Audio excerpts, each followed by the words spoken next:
안녕하십니까.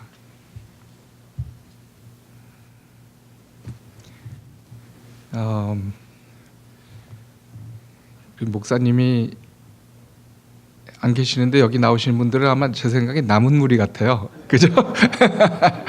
예, 아주 오늘 제가 설교를 하는데도 부담이 좀 덜해집니다. 그러니까 좋습니다.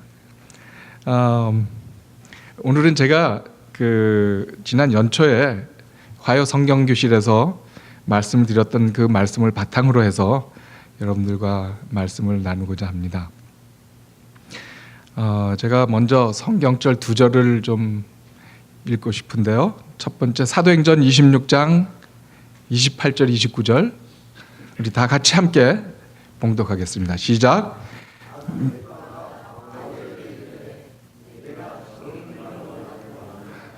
그리스도인이 되게 하려 하는도다. 바울이 이르되 말이 적으나 많으나 당신뿐만 아니라 오늘 내 말을 듣는 모든 사람도 다 이렇게 결박된 것 외에는 나와 같이 되기를 하나님께 원하나이다 하니라. 그 다음 빌립보 4장 4절에 있는 말씀입니다. 다 같이 읽겠습니다. 시작. 주 안에서 항상 기뻐하라. 내가 다시 말하노니 기뻐하라. 예. 제가 오늘은 제목을 기뻐하라 하는 그런 제목을 좀 생각을 했습니다. 우리가 지금 두 성경을 읽었는데 거기에 바울의 처한 그러한 형편과 그리고 바울이 하신 말씀이 거기에 나옵니다. 이 바울의 지금 이 말을 편지를 쓸 때 지금 이 4장의 4절에 있는 말씀을 쓸 때에 그 처지를 인간적으로 보면은 기뻐해야 될 조건이 하나도 없는 사람입니다. 뭐 가족들이 주위에 있지도 않고 또 지금 이제 나이가 꽤 많아가지고 지금 로마 감옥에 있지 않습니까? 그런데 뭐 거기서 지금 감옥에 갇혀 있고 또 혹 풀려난다고 해도 뭐 이제는 별로 그렇게 세상적으로 볼 때는 기뻐할 만한 그러한 일이 별로 없었던 것 같습니다. 노후 대책도 세워놓은 것도 아니고 뭐 우리 같이 뭐 401k가 있는 것도 아니고요. 예. 그런데도 사도 바울이 감옥 안에서 보면은 이렇게 기뻐하라고 했으면은 자신도 굉장히 기뻤던 것 같아요. 그렇죠? 네, 기뻐하는 그러한 삶을 살고 있었던 것 같아요. 그래서 이 빌립보에 있는 성도들에게 기뻐하라고 하는 것이 그냥 이렇게 서제스트하는 것이 아니라 보니까 어떤 조예요? 명령하는. 예. 그래서 주 안에서 항상 기뻐하라. 내가 다시 말하노니 기뻐하라. 이거는 명령입니다. 그냥 그렇게 그냥 사는 게 어떻겠느냐 이런 것도 아니에요. 그런데 참 주 안에서 그렇게 자기가 기뻐하지 못했으면 어떻게 이런 말을 했겠습니까? 그런데다가 또 여기에 보면은 그냥 가끔 기뻐하는 것도 아니에요. 어떻게 기뻐하라고? 항상 기뻐하라고. 어떻게 여러분들은 어떻습니까? 이 사도 바울과 여러분들 지금 형편을 보실 때에 여러분들은 기뻐할 조건이 훨씬 더 많은 것 같지 않습니까? 사도 바울보다는. 예.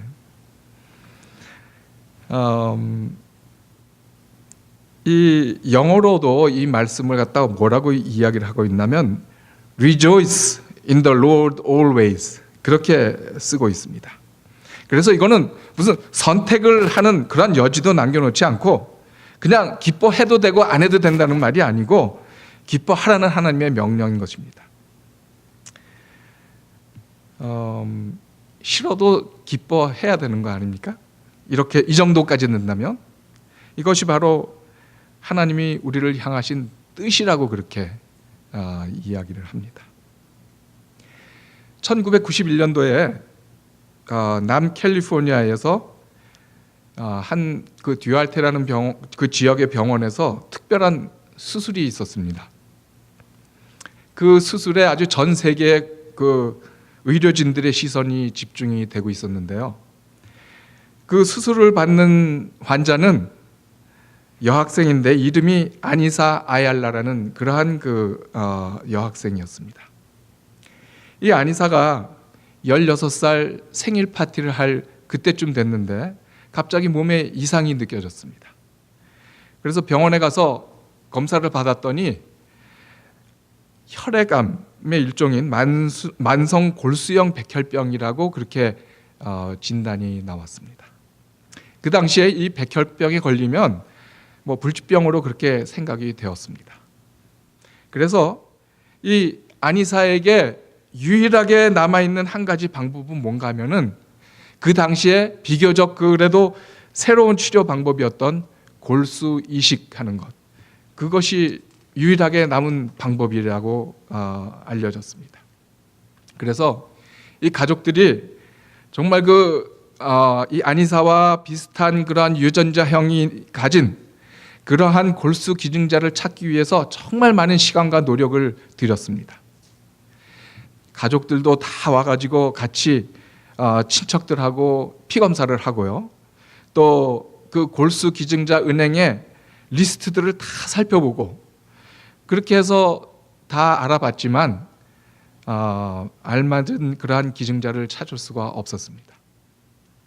그래서 이제 거의 희망이 없이 낭망을 하고 있는데 담당 의사가 그 아니사의 어머니에게 이렇게 말을 하는 것이었습니다. 이제는 당신이 아이를 낳는 수밖에 없습니다. 그렇게 이야기를 했어요. 그때 이 어머니는 나이가 41살이었고요. 남편은 수술을 해서 아기를 낳을 수가 없는 그러한 상황에 있었습니다. 그래서 의사가 그 하는 말이 꼭 기적을 바라라는 것 같은 그러한 말로 들렸다고 했습니다. 그런데도 의사가 아주 간곡하게 말하면서 한번 해보자고, 다른 방법이 없다고 그렇게 말을 하는 것이었습니다. 그래서 그 부모가 그러면 이제 아이를 하나 더 낳아서 죽어가는 그 딸에게 골수 이식 수술을 해보기로 그렇게 결심을 합니다. 그런데 6개월 후에 이 어머니가 임신을 하게 되었습니다. 그런데 이 태아의 유전자가 그 아니사와 같은 유전자가 될 확률은 25%밖에 되지 않았기 때문에 안심을 할 수가 없었습니다. 임신 4개월이 됐을 때에 이제 아이가 건강한지 이러한 검사를 해보기로 했는데 4주가 지났을 때 아이는 건강하다는 것을 알게 됐습니다. 그렇지만 아직도 이 골수 이식에 적합한 그러한 그 유전자인지는 알 수가 없어서 더 기다려야 했다고 했습니다. 드디어 이제 시간이 지나서 결과가 나왔는데 정말 놀랍게도 이 이식에 적합하다는 그러한 판정이 나왔습니다. 이때 이 엄마가 얼마나 기뻤는지 자기 남편한테 막 달려가서 그냥 안겼다고 그렇게 표현을 합니다. 드디어 그 둘째, 이 동생인 마리사가 태어났는데 동네 사람들도 아주 참 기뻐해 줬다고 합니다. 그런데 아기가 태어났지만 이 골수 이식을 하려면 아직도 14개월을 더 기다려야 했습니다. 그리고 드디어 때가 왔습니다.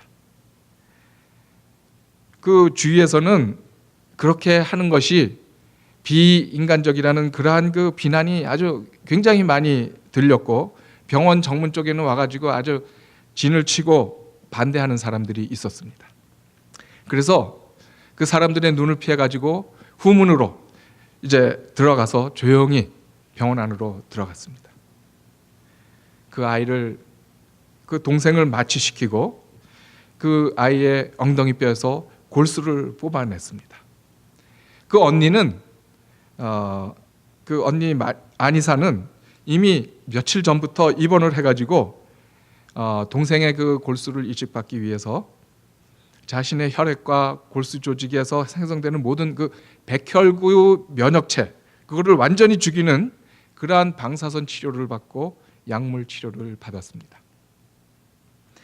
왜 그런가 하면은 조금이라도 그 몸에 자신의 면역체가 남아 있으면 외부에서 들어오는 그러한 다른 사람의 피 속에 있는 모든 백혈구를 파괴해 버리기 때문에, 그래서 골수 이식을 성공할 수가 없었던 것입니다. 그래서 이 언니는 완전히 그 저항력이 없는 상태에서 무균실에 그렇게 격리되어 있고 아주 정말 힘들고 아주 위험한 그러한 시간을 그 시간에 보내고 있었습니다. 드디어 이 동생에서 뽑은 골수하고 그리고 마리사가 태어날 때의 그 탯줄에서 채취한 줄기세포하고 그렇게 함께 이 아니사에게 주입을 했습니다. 그렇게 수혈된 골수가 혈관을 따라서 다니다가 이 아니사의 골수에 붙어서 자연히 이식이 되는, 그렇게 되면은 이제 그 건강한 피를 생성해낼 수 있는 그러한 상황입니다. 이 아니사가 골수 이식을 받은 후에 서서히 회복이 되었습니다. 그리고 그 수술이 성공을 했습니다. 그 언니 아니사가 회복이 된 지 5년이 넘었을 때에 리더스 다이제스트에 1997년 8월호에 이 언니를 살리기 위해서 태어난 동생이라는 제목으로 아주 자세한 이야기가 소개가 되었습니다. 제가 왜 이런 이야기를 드리나 하면은 우리 모든 사람들은 다 죄라는 병에 걸려 있습니다. 그 병 때문에 사람들은 누구나 결국은 죽을 수밖에 없다는 것입니다. 그런 몹쓸 병입니다. 그래서 로마서 5장 12절에 보면은 이렇게 적혀 있습니다. 로마서 5장 12절, 우리 다 같이 한번 읽겠습니다. 시작. 이러므로 한 사람으로 말미암아 죄가 세상에 들어오고 죄로 말미암아 사망이 왔나니 이와 같이 모든 사람이 죄를 지었으므로 사망이 모든 사람에게 이르렀느니라. 여러분이나 저나 우리도 다 죽을 병에 걸려 있습니다. 이 죄의 병은 다른 어떤 방법으로도 치유를 받을 수 없는 아담과 하와로부터 물려받은 유전병입니다.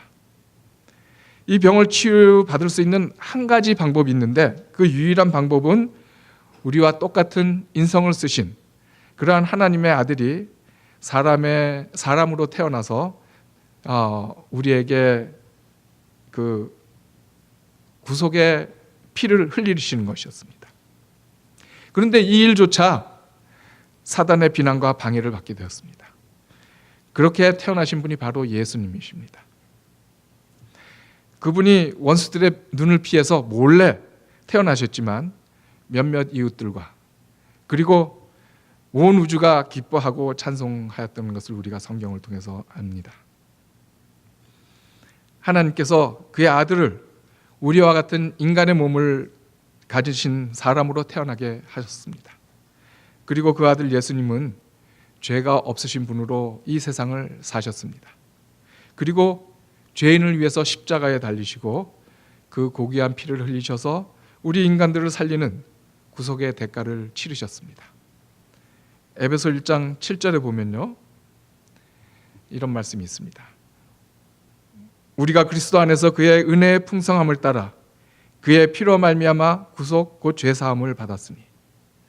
그래서 우리 모두는 예수님의 십자가에서 흘리신 피로 인해서 누구든지 그분을 믿고 받아들이기만 하면 구원을 얻고 영생을 누릴 수 있게 되었습니다. 그런데 그렇지만은 그분의 피가 우리 몸속에서 영생하는 힘이 되기 위해서는 먼저 우리 자신의 힘으로 세상을 살려는 의지를 죽여야 하는 것입니다. 우리 스스로 의롭게 되려고 하는 의지와 노력을 없애야 하는 것입니다. 만일 우리 자신의 힘이 무언가 이루려고 하는 그러한 저항력이 되어서 우리 몸에 조금이라도 남아 있다면, 그래서 우리 구원에 뭔가 우리의 힘으로 해보려고 한다면 우리에게 주어지는 예수님의 보혈은 아무 소용이 없게 되는 것입니다.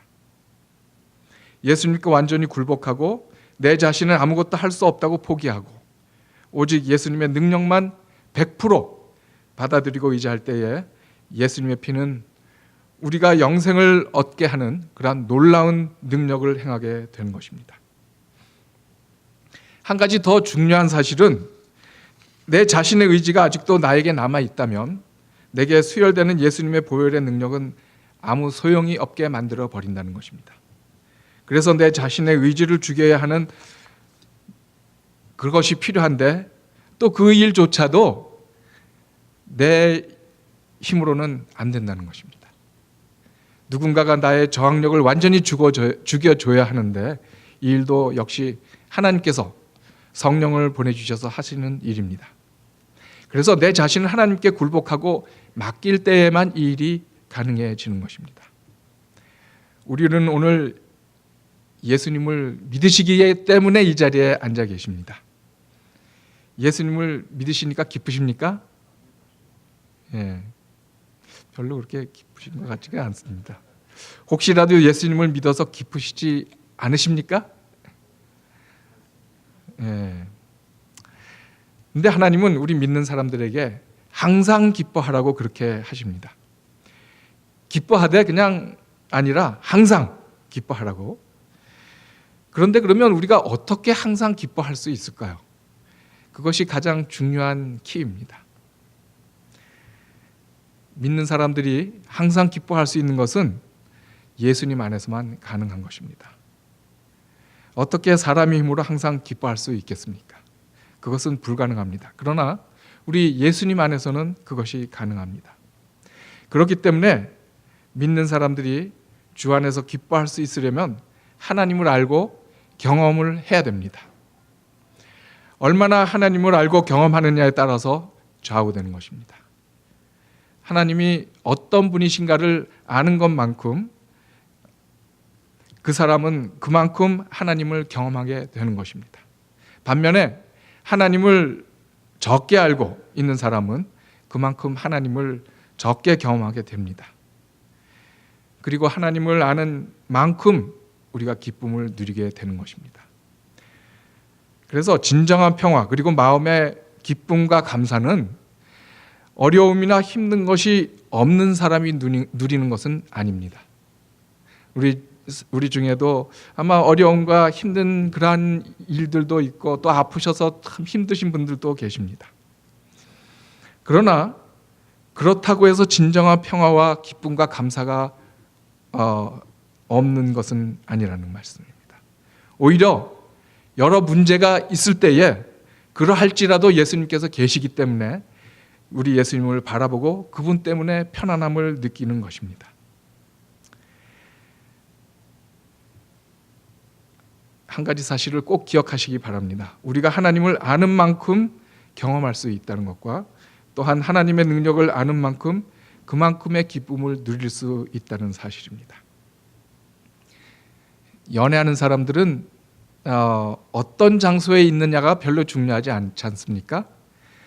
사랑하는 사람은 두 사람이 같이 있느냐가 중요합니다. 그렇기 때문에 데이트하는 사람들이 뭐 춥다고 해서 만나지 못하는 그러한 이유는 없습니다. 배가 고파도 기쁘고 왜 그렇습니까? 사랑하는 사람과 함께 있기 때문에요.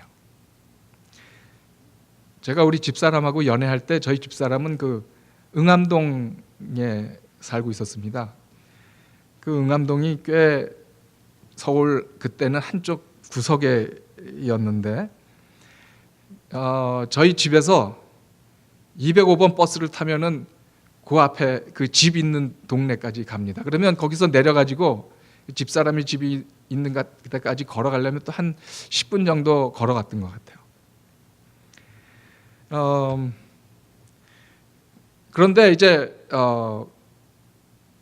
우리가 연애를 할 때는 만나고 싶고 같이 있고 싶으니까 버스 정류장에 이제 집사람을 데려다주러 가가지고 내리면은 집 앞까지 바래다주고 그 다음에 들어가게 하고 싶지 않아서 다시 또 버스 정류장까지 또 나왔다가 또 들어갔다가 그러다가 이제 막차가 이제 떠날 때 그 시간쯤에 맞춰서 와가지고 데려다주고 와서 버스를 타는 그러한 경험을 제가 했었던 기억이 납니다.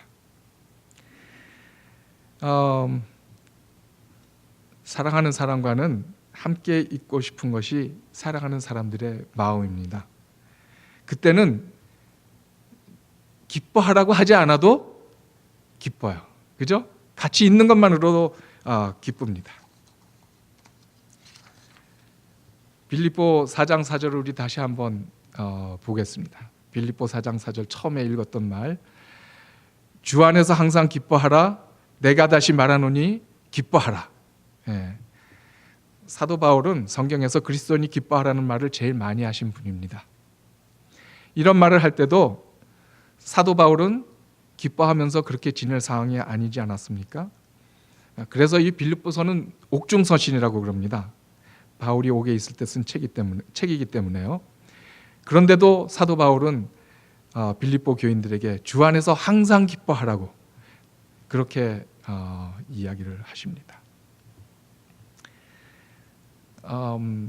이 고린도후서 11장 23절부터 27절에 있는 말씀을 좀 보여주시면 좋겠어요. 여기 그 사도 바울이 참 어려움을 예수님을 전하면서 어려움을 참 많이 당했습니다. 그래서 보면은 유대인에게 40에 하나 감한 매를 5번 맞았고 세 번 태장으로 맞고 또 돌로 1번 맞고 3번 파선하고 일주야를 깊은 바다에서 지내고 여러 번 여행하면서 강의 위험과 강도의 위험과 동족의 위험과 이방인의 위험과 시내의 위험과 광야의 위험과 바다의 위험과 거짓 형제 중의 위험을 당하고 또 수고하고 애쓰며 여러 번 자지 못하고 줄이며 목마르고 여러 번 춥고 굶고 춥고 헐벗었느니라. 네. 정말 인간적으로 볼 때 저런 어려움을 당하면서도 나가서 계속해서 전도를 하고 전도 여행을 하고 계셨다는 것은 그 안에 마음 가운데 얼마나 주님을 향한 기쁨이 넘쳤는지를 우리가 알 수 있습니다. 정말로 사도 바울 선생님은 예수님에게 푹 빠져가지고 예수님 사랑에 미친 사람이라고 저는 그렇게 표현할 수밖에 없습니다. 정말 예수님이 좋아서 어쩔 줄을 몰라 하는 그런 사람이었습니다. 그렇습니다. 저도 지금 와서 이제 가만히 잘 저 자신을 돌이키며 보면서 생각을 해보니까 예수님을 믿는 일이 저에게는 제일 잘한 일이라고 저는 생각이 됩니다. 예수님은 내 죄를 용서해 주셨고요. 또 내 있는 그대로를 받아주셔서 하나님의 아들이라고 불러주셨습니다. 또 나에게 영원한 생명과 구원을 주셨고 또 이 세상의 삶을 마치고 하늘에서 누릴 수 있는 그러한 확실한 소망을 저에게 주셨습니다. 그렇게 이 세상의 의미와 존재 이유를 가지고 살 수 있도록 해주셨기 때문에 저는 정말 기쁩니다. 이것보다 더 좋은 일이 뭐가 있겠습니까? 예수님 안에 구원에 대한 확신과 기쁨이 있습니다. 여러분, 사랑하는 것과 좋아하는 것의 차이가 뭔지 아십니까? 좋아하는 것과 사랑하는 것의 차이? 예? 예.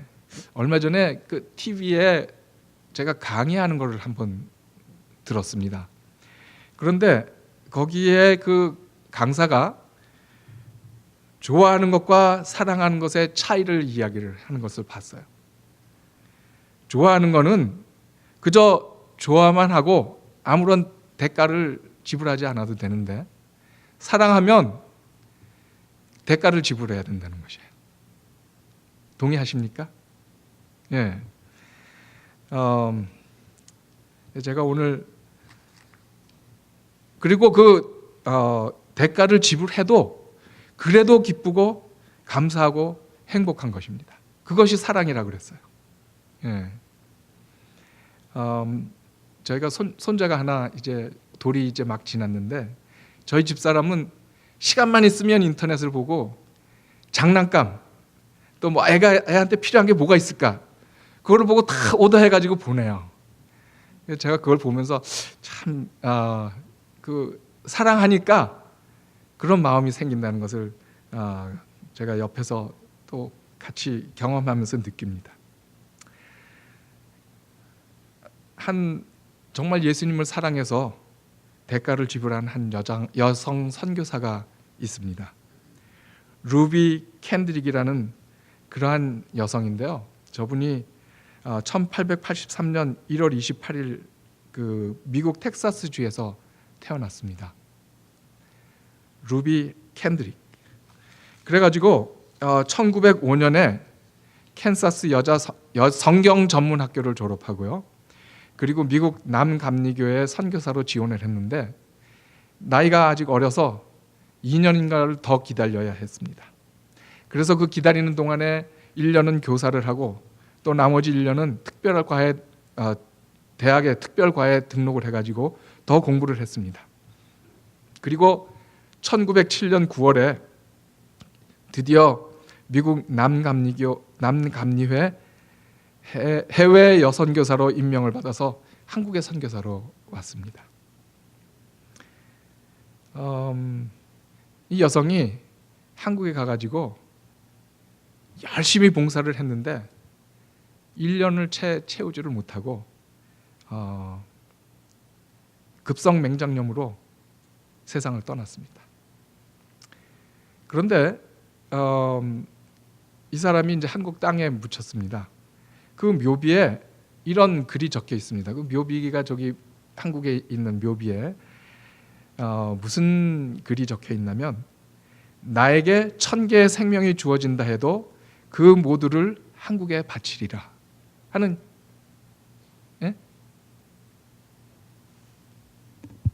잘 안 들립니까? 나에게 1000개의 생명이 주어진다 해도 그 모두를 한국에 바치리라. 이 루비 선교사가 한국에 일하고 있을 때에 자기 소속되어 있는 그 교회 청년회에 보내는 편지 속에 이 말이 거기에 적혀 있었다고 합니다. 그가 그 한국에서 이제 선교사로서 활동을 하면서 부모님에게 이런 편지를 적어 보냈습니다. 제가 한번 그 편지를 읽어보겠어요. 사랑하는 아버지 어머니, 이곳 조선 땅에 오기 전 집들에 심었던 꽃들이 활짝 피어났다는 소식을 들었을 때 하루 종일 집 생각만 했습니다. 그 25살 여청년의 생각이 나죠? 집을 그리워하는 그러한 그 생각, 정말 그 낯설고 물설은 그러한 그 지역에 와가지고 선교한다고 있는 그 청년의 그 생각이 여기에 잘 묻어나 있습니다. 욕심쟁이 수지가 그 씨앗을 받아 동네 사람들에게 나누어 주었다니 너무나 대견스럽군요. 아마 내년 봄에 되면 온통 우리 동네는 내가 심은 노란 꽃으로 덮여 있겠군요. 아버지 어머니, 이곳 조선 땅은 참으로 아름다운 곳입니다. 모두들 하나님을 닮은 사람들 같습니다. 선한 마음과 복음에 대한 열정으로 보아 아마 몇십 년이 지나면 이곳은 예수님의 사랑이 넘치는 곳이 될 것입니다. 저는 복음을 듣기 위해 20km를 맨발로 걸어오는 어린아이들을 보았을 때 그들 안에 있는 하나님의 사랑 때문에 오히려 위로를 받습니다. 그러나 한편에서는 탄압이 점점 심해지고 있습니다. 이것은 일본이 그 종교를 탄압하던 그때를 이야기를 하고 있는 것입니다. 그저께는 예수님을 영접한 지 일주일도 안 되는 서너 명이 끌려가서 순교를 했고 토마스 선교사와 제임스 선교사도 순교했습니다. 선교본부에서도 철수하라는 지시가 있었지만 대부분의 선교사들은 그들이 전도한 조선인들과 아직도 숨어서 예배를 드리고 있습니다. 그들은 모두 순교를 할 작정인가 봅니다. 오늘 밤은 유난히도 고향으로 돌아가고 싶습니다. 외국인을 죽이고 기독교를 증오한다는 소문 때문에 부두에서 저를 끝까지 말리셨던 어머니의 얼굴이 자꾸 제 눈앞에 어립니다. 아버지, 어머니, 어쩌면 이 편지가 마지막일 수도 있습니다. 제가 이곳에 오기 전 뒤뜰에 심었던 한 알의 씨앗으로 이제 내년이면 온 동네가 꽃으로 가득하겠죠. 그리고 또 다른 씨앗을 만들어내겠죠. 저는 이곳에서 작은 씨앗이 되기로 결심했습니다. 제가 씨앗이 되어 이 땅에 묻히게 되었을 때 아마 하나님의 시간이 되면 조선 땅에는 많은 꽃들이 피고 그들도 여러 나라에서 씨앗이 될 것입니다. 저는 이 땅에 저의 심장을 묻겠습니다. 바로 이것은 조선을 향하는 저의 열정이 아니라 조선을 향한 하나님의 사랑이라는 것을 알게 되었습니다. 아버지 어머니 사랑합니다. 이것이 바로 루비 레이첼 캔드릭이 쓴 편지입니다. 어머니 아버지에게요. 이 선교사는 그 한국 묘비에 그렇게 내게 1000개의 생명이 있다면 그것을 모두 조선에다가 주기를 원한다는 그러한 그 편지를 남겼어요. 우리가 이 사람의 그 글을 보면서 참 대단한 예수님의 사랑을 알고 실천한 그러한 사람의 글이라는 것을 우리가 알게 됩니다. 일제 탄압과 순교의 현장에서도 꿋꿋하게 신앙을 지킨 그 루비 선교사의 열정이 느껴집니다. 며칠 전에 우리 임 목사님이 아침마다 보내는 그 아침 말씀에 보니까 이런 글이 적혀 있었습니다. 여기 글이 있는데요. 무슨 글이 있냐면 걸을 수만 있다면 더 큰 축복은 더 큰 복은 바라지 않겠습니다. 누군가는 지금 그렇게 기도를 합니다. 들을 수만 있다면 더 큰 복은 바라지 않겠습니다. 누군가는 지금 그렇게 기도합니다. 볼 수만 있다면 더 큰 복은 바라지 않겠습니다. 누군가는 지금 그렇게 기도합니다.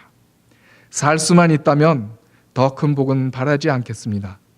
누군가는 지금 그렇게 기도를 합니다. 놀랍게도 누군가의 간절한 소원을 나는 다 이루고 살았습니다. 놀랍게도 누군가가 간절히 기다리는 기적이 내게는 날마다 일어나고 있었습니다. 나의 하루는 기적입니다. 나는 행복한 사람입니다. 오늘도 사실은 우리가 사는 것이 기적 아닙니까? 안 그렇습니까? 우리 지금 조금 전에 저 글에 보면은 정말 우리가 살고 있는 것은 기적입니다. 그리고 얼마나 기쁘고 감사한 일인죠. 지금 이 글은 언더우드 선교사가 고국에서 멀리 떨어진 그 타국에서 온갖 힘든 일을 겪으면서 행복하게 또 기쁘게 살 수 있었던 이유는 하나님이 기적과도 같은 하루를 매일매일 허락하신 것을 감사하며 살았기 때문이랍니다. 하나님이 그러한 분이심을 알았기에 그렇게 살 수 있었습니다. 이러한 분들이 있어서 한국에도 복음이 전해지는 밑거름이 되었습니다. 골수 이식 수술을 받은 사람은 그의 혈액형을 수혈해진 사람의 피와 같은 혈액형으로 변한다고 합니다. 우리도 예수님의 보혈의 피를 수혈받았다면 예수님과 같은 혈액형이 되어야 하지 않겠습니까? 그럼 예수님의 혈액형은 무슨 혈액형일까요? A형일까요? B형일까요? 저는 제 나름대로 예수님의 혈액형의 이름을 만들었습니다. 예수형이라고요. 예수님의 보혈을 수혈받은 우리는 혈액형도 예수형으로 바뀌어야 한다는 것입니다. 예수님의 보혈은 수혈받은 사람은 세상의 근심, 걱정, 건강의 어려움, 각종 어려움이 우리 마음에 있는 평화를 빼앗아 가지는 못할 것입니다. 기뻐하라는 명령을 실천하는 것입니다. 한 줄도 우리 예수님 때문에 모두 예수형의 피를 받은 사람으로서 감사와 기쁨으로 살아가시기를 바랍니다. 감사합니다. 마지막 찬미 아까 저들은